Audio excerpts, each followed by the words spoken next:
Good morning! Ay, nag-hair dryer pala si ate, oh. Nag-hair dryer ang ate. Ah, mga kamama, takot po ako sa hair dryer. Ayan, oh, takot, pero, oh, pai, haglaring belen udi, kan pai. Pai, haglaring belen udi.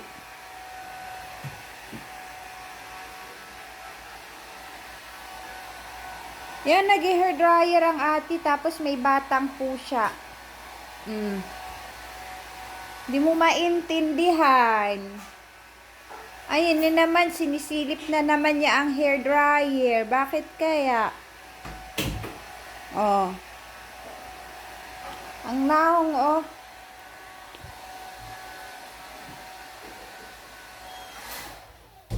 Uy, tapos na ang ate. Tapos na.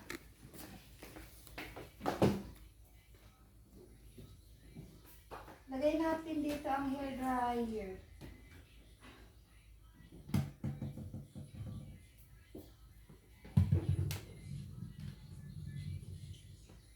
Ay, ate, naiibutang di ang hair dryer, no? Diyan lang, no? Kaya basin hapak ko ng hair dryer ron. Bato na ibutang diha, oy. Huh?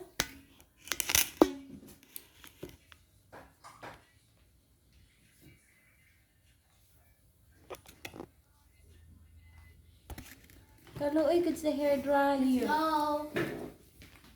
That's not.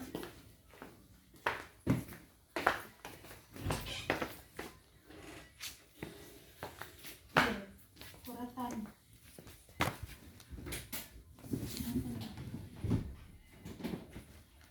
I-off na ni Mama ang hair dryer, tapos ilalagay na ni Mama dito, tapos bantayan daw ni Fifi.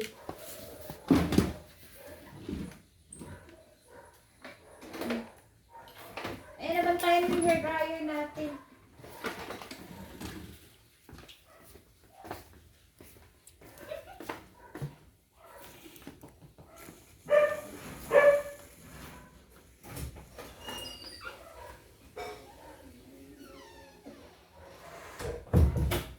Ay, nagagalit na.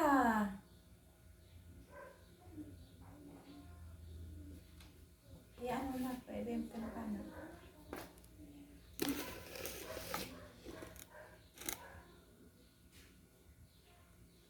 Ayan na. Alak pa. Alak pa. Ay! Ano ba yan?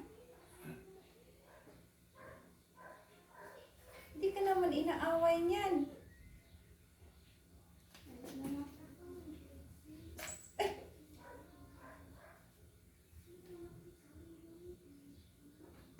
Hindi naman nakikipag-boxing yung hair dryer. Ah, wala namang kalaban-laban yan.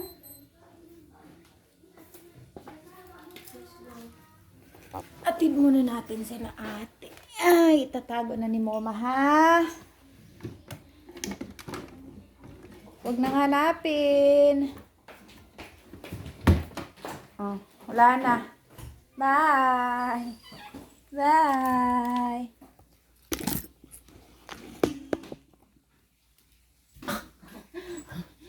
Hello mga kamoma, kung napapansin nyo, ako po ay takot sa hair dryer. Hindi po kami friend. I hate hair dryer. I hate. I hate.